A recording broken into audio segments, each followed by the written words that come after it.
La crisis política y social que vive Nicaragua fue tema en la cumbre Concordia Américas que se desarrolla en Bogotá. Expresidentes de América Latina manifestaron su preocupación por esta situación y precisamente en la sede del evento vamos a hacer contacto con Idania Chirinos, directora de contenidos de NTN24. Idania, un gusto saludarte. Gracias, Joely. Buena tarde también para ti. Seguimos en el foro de Concordia América 2018 y estamos en este momento con el expresidente de Bolivia, Tuto Quiroga.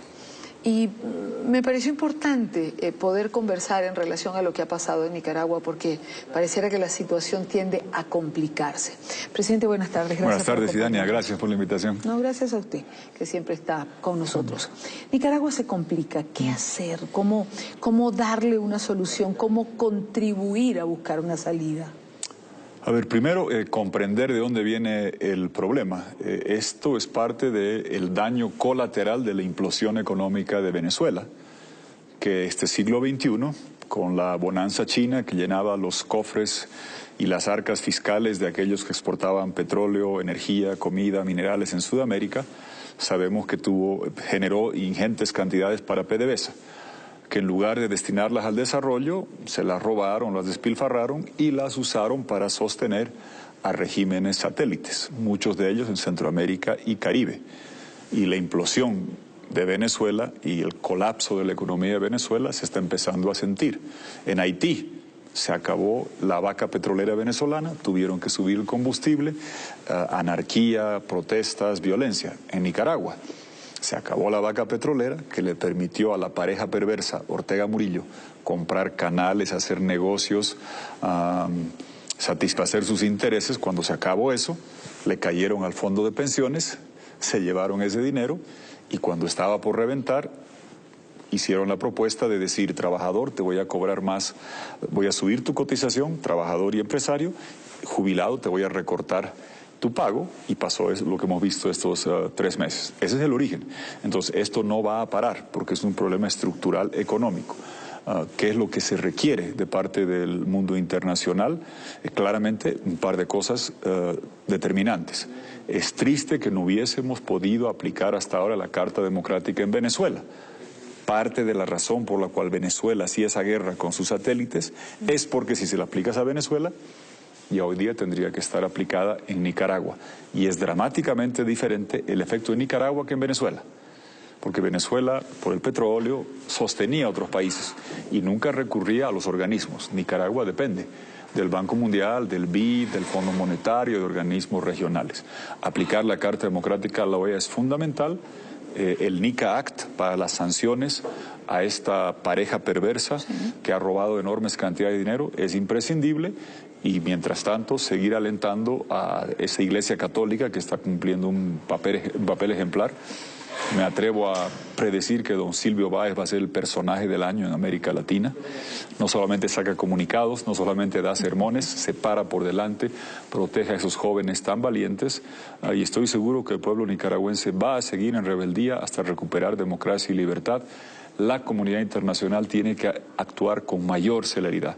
Se tarda mucho en dar respuesta y eso cuesta vidas, como estamos viendo en Nicaragua. Bueno, hablamos de una cifra ya de más de 300 muertos, creo que la han actualizado a 350 en el día de hoy.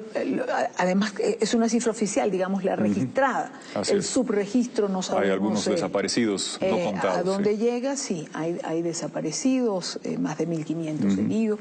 En cuanto a Monseñor Silvio Báez, en este momento la propia Iglesia lo está protegiendo. En este momento no es de tan fácil ubicación, evidentemente.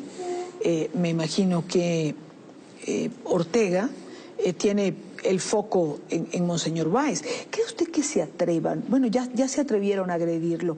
¿Cree usted que se atrevan, presidente, a ir más allá de una simple agresión? Yo no creo, espero que no, ruego a Dios de que no. Claramente ya lo asediaron, lo golpearon, le hicieron un corte en el brazo, pero en ese sentido, qué importante sería, además del NICA Act, además de la aplicación de la Carta Democrática de la OEA, escuchar una posición contundente, pero taxativa, irrebatible y sin lugar a represalia del Papa Francisco, que se pronuncia frecuentemente sobre una diversidad de temas, de muros en Estados Unidos y en Europa, y sobre América Latina, tierra de la cual él viene, que tanta esperanza nos dio a todos, que tendríamos un pastor de los pobres que defendería situaciones como las de Nicaragua, máxime cuando están agrediendo a su nuncio y a Monseñor Báez. Un pronunciamiento que vaya más allá de la mera manifestación de preocupación, sino un repudio y una condena a la agresión de su propia gente. No lo sé, es inexplicable, cuesta comprender, es lamentable, duele, porque fue doloroso ver cómo guardó silencio en el caso de Venezuela y ahora vemos que se va repitiendo esto. Ha dicho algo más de Nicaragua que sobre lo de Venezuela.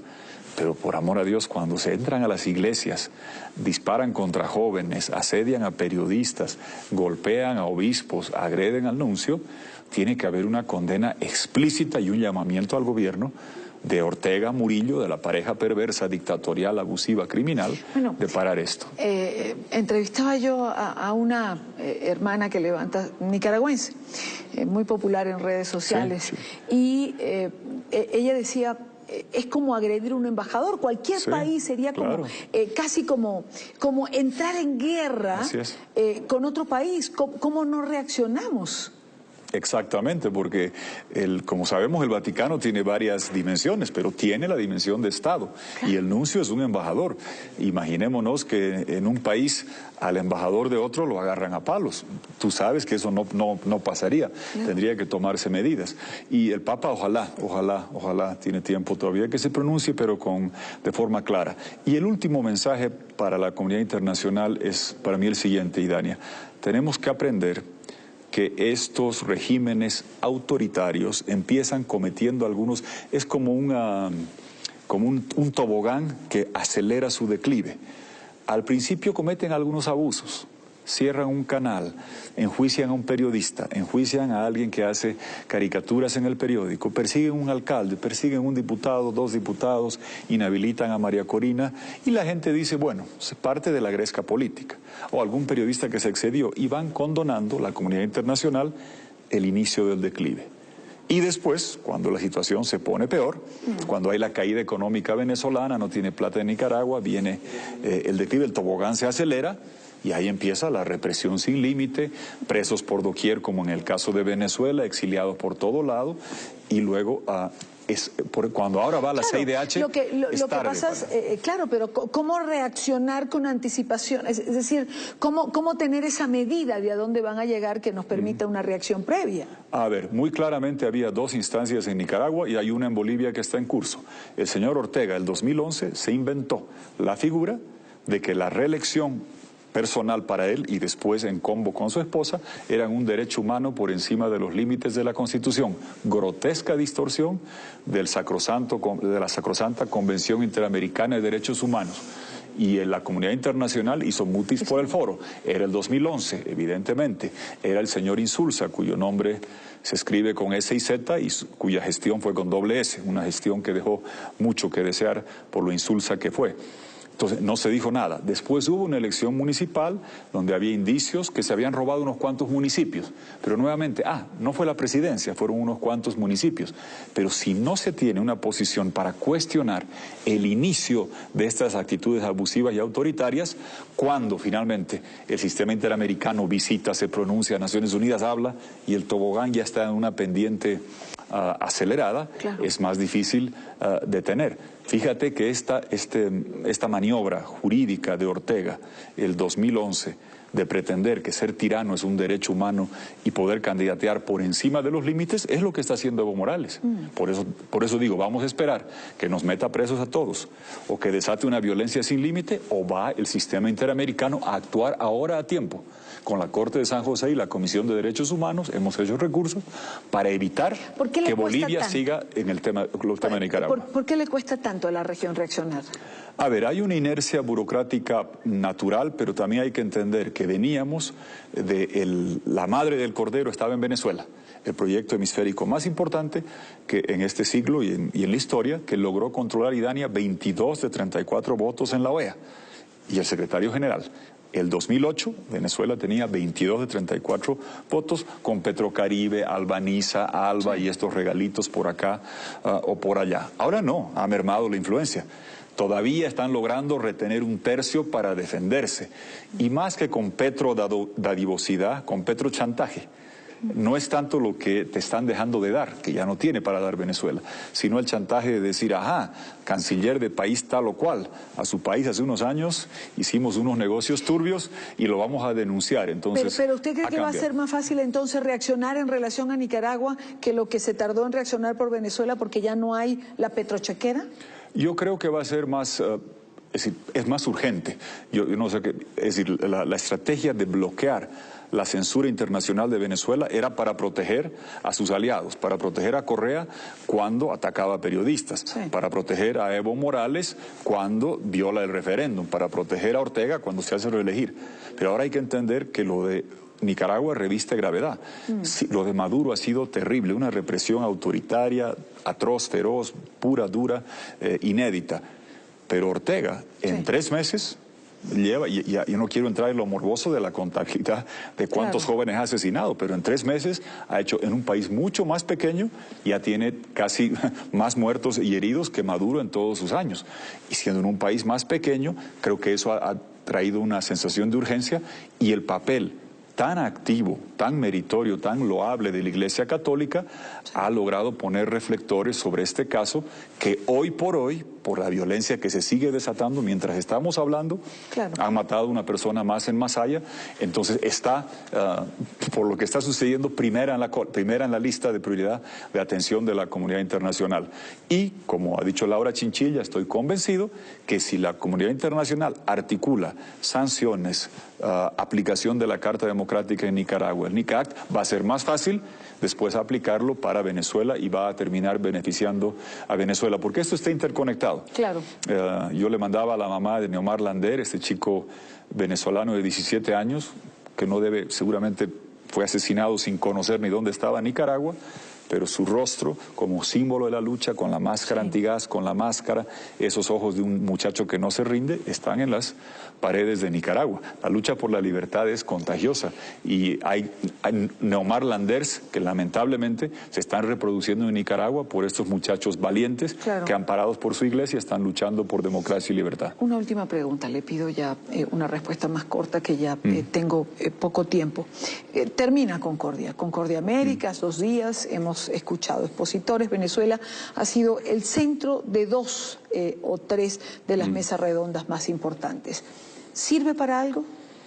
A ver, yo creo que tiene una utilidad enorme porque no estamos haciendo filosofía. Aquí están Iván Duque, está Marta Lucía Ramírez, está Carlos Holmes Trujillo, varios de los futuros ministros de Colombia. El tema de Venezuela va a tener un punto álgido. La frontera más candente del planeta, me atrevo a decir, va a ser la frontera colombo-venezolana, porque en ninguna otra frontera hay cantidad de refugiados, falta de comida y medicina que debe entrar para atender a esa gente, y un mecanismo criminal de gigantescas cantidades de coca en Colombia, con gasolina regalada de Venezuela, con tráfico de combustible, con tráfico de minería ilegal. Y si tú tienes todo eso, más la coca a raudales y gasolina gratis, es ahí donde se hace la cocaína, y un Estado fallido, forajido, criminal en Venezuela que puede sacar esa cocaína. Esa va a ser, Colombia va a necesitar un paquete multilateral, global, gigantesco, para atender la dimensión humanitaria y de criminalidad en la frontera con Venezuela. Y evidentemente este foro no fue hecho entre gente que ha estado en gobierno o periodistas. Hay autoridades, hemos tenido varias reuniones y creo que evidentemente hay nubarrones que preocupan sobre una actitud más neutra de México en diciembre o Brasil en enero o cosas que uno lee de España, pero uno se reconforta de ver que hay un gobierno que tiene absolutamente clara la situación de Venezuela, como Iván Duque, Marta Lucía Ramírez, su canciller, y que van a requerir la atención y el apoyo del mundo entero para atender la frontera que va a tener más problemas de criminalidad y de crisis humanitaria en todo el planeta. Presidente, como siempre, un gusto Gracias, tenerlo en el Dania. programa. Muchas gracias. No, Gracias, Dania. Joel, y con esto regreso a nuestro Centro Internacional de Noticias. Más adelante estaremos de nuevo compartiendo con ustedes, con otros invitados.